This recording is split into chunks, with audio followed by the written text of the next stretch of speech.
Assalamualaikum warahmatullahi wabarakatuh. Alhamdulillahirabbil alamin wa bihi nasta'in ala umuriddin hadin asyhadu an la ilaha illallah asyhadu anna muhammadan abduhu rasuluh. Allahumma shalli ala sayyidina Muhammadin wa ala alihi washabihi ajmain.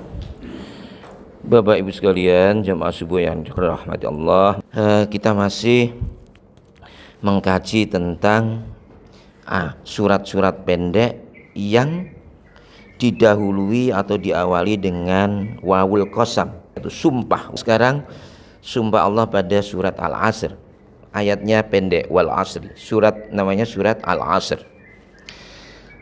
Surat Al-Asr ini adalah surat ke-103. Dia diturunkan pada surat yang ke-13 ya, setelah Alam Nashrah ya. Sebelum wal adiyat dhabha itu ya. Suratnya pendek, hanya 3 ayat saja. Tapi meskipun dia pendek hanya 3, Imam Syafi'i adalah pendiri mazhab Syafi'i gitu ya. Menurut Imam Syafi'i, surat Al-Asr itu meskipun 3 ayat ya, bagi orang-orang Islam yang bisa memahaminya dengan baik sudah cukup di dalamnya memberikan petunjuk-petunjuk yang cukup untuk kehidupan orang Islam. Mari kita coba memahami 3 ayat tersebut. Bismillahirrahmanirrahim. Wal asri, demi masa. Wawu di sini sebagai wawu qasam, sumpah, seperti demi buah tin yang sudah kita terangkan. Nah, ini demi masa, sumpah. Sumpah Allah di sini terhadap apa? Masa. Al-asr itu artinya waktu ya, demi masa ya, Al-Asr, masa. Seperti yang kita ketahui bahwa sumpah itu dinyatakan sebagai ungkapan bahwa ayat-ayat berikutnya atau penjelasan berikutnya adalah merupakan perkara yang penting ya. Seperti kita foto bahasa Jawanya, sumpah wallahi kan gitu ya. Maka Allah ini sedang bersumpah karena akan menyampaikan sesuatu yang penting sekali. Sumpahnya Allah kepada Al-Asr. Secara umum banyak pendapat Al-Asr itu artinya apa? Para mufassir mengatakan, ada yang mengatakan Al-Asr adalah waktu asar. Waktu asar itu apa? Akhir daripada pekerjaan sehari-hari. Ada juga mengatakan wal asr adalah hari akhir asar menjelang hari kiamat. Tetapi para ulama umumnya mengatakan Al-Asr ada waktu secara umum yang kita pahami, waktu dalam kehidupan kita sehari-hari. Apa kata Allah? Innal insana lafi husrin. Sesungguhnya manusia benar-benar berada dalam kerugian. Al-insan itu artinya manusia. Dalam bahasa Arab, akar kata al-insan itu 3 makna. Pertama, nasya, memiliki makna bahwa al-insan itu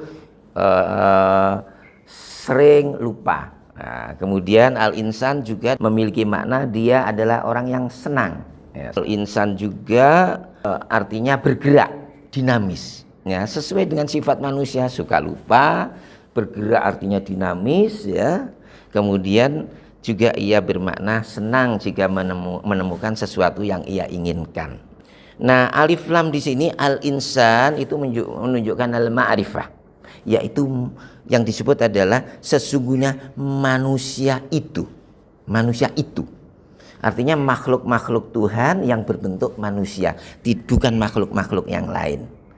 Yang di situ menurut ahli tafsir termasuk di dalamnya adalah orang yang beriman dan orang yang tidak beriman, al-insan. Nah, lafi khusrin, dalam keadaan rugi. Nah, khusrin, kata khusrin ini rugi, celaka ya, sengsara ya, itu kata-kata khusrin. Kemudian khusrin ini tidak pakai alif. Dalam bahasa Arab itu menunjukkan, apalagi bawahnya pakai tanwin, kan menyatakan yang tidak terbatas. Yang tidak terbatas artinya apa? Dalam kerugian yang banyak macamnya, beragam dan tidak terbatas banyaknya. Artinya benar-benar dalam keadaan rugi yang panjang, tidak terbatas dan banyak bermacam-macam keadaan kerugian. Itu manusia secara umum. Tetapi kemudian ayat berikutnya, illal ladzina amanu wa 'amilus sholihat wa tawassaw bil haqqi wa tawassaw bis sabr. Kecuali orang-orang yang beriman dan beramal soleh serta saling menasihati untuk kebenaran dan kesabaran. Nah, ini setelah menceritakan bahwa manusia semuanya, baik kafir maupun muslim, berada dalam kerugian, Allah memberikan pengecualian. Nah, siapa yang tidak akan rugi? Ada 4 macam manusia. Pertama apa? Alladzina amanu, yaitu orang-orang mereka yang beriman. Beriman apa? Mengimani semua rukun Islam secara baik dan secara kuat. Mulai beriman pada Allah, pada malaikatnya, kepada kitab-kitab Allah. Kemudian beriman adanya Rasul ya sebagai penyambung tauhid dari sejak Adam sampai Nabi kita Muhammad ya. Kemudian beriman kepada hari akhir benar-benar. Kemudian qada dan qadar dari Allah Subhanahu wa taala. Itu adalah aspek iman alladzina amanu wa amilus sholihat, dan beramal soleh. Amilu itu mengerjakan, as-sholihat artinya amalan-amalan yang baik. Yang baik yang mana? Menurut para ulama adalah perbuatan yang baik, amal soleh adalah perbuatan baik yang berguna untuk dirinya, juga berguna dan bermanfaat untuk orang lain. Nah, di sini kita lihat kenapa selalu aminu wa amilus sholihat. Orang berbuat amal soleh selalu dikaitkan harus beriman, ada iman. Alladzina amanu wa amilus sholihat, itu banyak sekali dalam Al-Quran. Ya memang bahwa ya amalan-amalan kita itu baru diterima oleh Allah kalau kita punya keimanan. Jadi orang-orang yang tidak beriman pada Allah, yang membangun jembatan yang besar, membuat komputer untuk manfaat banyak orang, membuat aplikasi yang bermanfaat, WA dan sebagainya, ya, membangun rumah sakit dan sebagainya, itu bermanfaat untuk dirinya dan orang banyak. Tetapi mereka tidak akan mendapatkan surga. Karena apa? Karena tidak iman tadi. Amalan-amalan kebajikan baik untuk diri maupun manusia tidak ada nilainya kalau dia tidak beriman.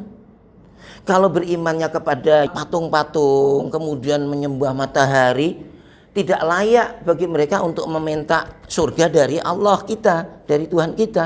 Nah, silakan saja minta surga dari yang mereka imani. Maka demikian setiap ayat alladzina amanu wa amilus sholihat artinya apa? Amalan kebajikan soleh yang akan mendapatkan surga dan pahala hanya mereka yang memang berdasarkan iman dan memiliki keimanan tersebut. Nah, sekarang ada juga batasannya. Orang yang sudah beriman kemudian beramal soleh, apakah betul bahwa amal soleh ini kemudian akan mendapatkan pahala surga? Amal soleh itu sudah, amal itu harus sesuai dengan syariat, tidak haram dan baik, memberi manfaat pada dirinya, harus ada tambahan lagi. Dia harus innamal a'malu binniyat, harus betul-betul ikhlas, bahwa amalan kita banyak sekali dilihat orang banyak tidak memiliki nilai kalau tidak ikhlas lillahi ta'ala gitu ya, lillahi ta'ala. Maka ini bahkan disebut sebagai asyirkul asghar, ar-riya. Riya itu beramal tapi untuk riya. Nah, itu seperti syirik, asyirkul asghar, syirik kecil ya. Nah, manusia dan kita semuanya masih dianggap rugi meskipun sudah beriman dan beramal soleh, ya. Karena menurut ayat ini ada 4 kriteria seseorang dianggap mentas dari kerugian. Yang ketiga apa? Watawasau bil haqqi, memberikan nasihat atas kebenaran, memberikan dakwah, memberikan informasi, menyampaikan dakwah, menyampaikan kebenaran yang ada di dalam Al-Quran maupun yang ada di dalam ajaran agama Islam kepada orang lain. Nah, dan itu tugas semua orang, saling memberikan nasihat, saling mau menerima nasihat ya untuk kebenaran, juga bisa memberikan nasihat kepada orang lain yang sifatnya adalah untuk kebenaran. 3 itu tidak cukup. Kita masih dianggap merugi meskipun sudah beriman, beramal soleh, kemudian sudah memberikan nasihat, saling menasihati dalam kebenaran. Masih perlu satu lagi menurut ayat ini apa? Watawasau bis sabr, saling memberikan nasihat atas atau untuk berbuat sabar. Nah, hidup ini cobaan sehingga memerlukan kesabaran. Cobaan itu banyak-banyak. Dalam Al-Quran disebutkan apa? Cobaan itu berupa wa nabluukum bisyarri wal khair, ya. Dan aku coba kalian semuanya dengan kebaikan, kekayaan, kenikmatan, wasyar dengan apa? Dengan kesulitan. Nah, menurut para ulama ya, itu ada dua macam kesabaran itu. Kesabaran pertama adalah kesabaran yang bersifat jasmani. Contohnya apa? Sakit kaki harus sabar, jasmani ya. Kemudian ada kecelakaan, kemudian ada berbagai kesulitan-kesulitan yang sifatnya adalah material ya.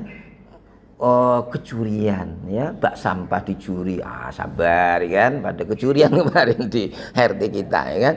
Nah, kemudian sampai kepada kesabaran terhadap bencana-bencana, mulai bencana alam, kebakaran, bencana COVID, bencana dan sebagainya. Ini kehidupan. Harus sabar. Ya. Nah. Kesabaran kedua adalah kesabaran yang sifatnya rohani. Kesabaran rohani apa? Amarah. Ya. Dunia ini kalau semuanya marah terjadi perang, maka diperlukan kesabaran untuk supaya terjadi gencatan senjata dalam level dunia ya. Kalau tidak semuanya tidak sabar, semuanya akan saling bermusuhan dan akan terjadi peperangan, baik dalam menghadapi soalan hasad, dengki dan sebagainya. Harus ada kesabaran ya. Terutama secara individu kita harus sabar ya, untuk tidak mengumbar hawa nafsu ya, sabar untuk tidak melampiaskan keinginan-keinginan nafsu tidak pada tempatnya. Nah, itu juga kesabaran, namanya kesabaran rohani. Ya, kita akhiri dengan bacaan hamdalah. Alhamdulillahirabbil alamin. Kita salam.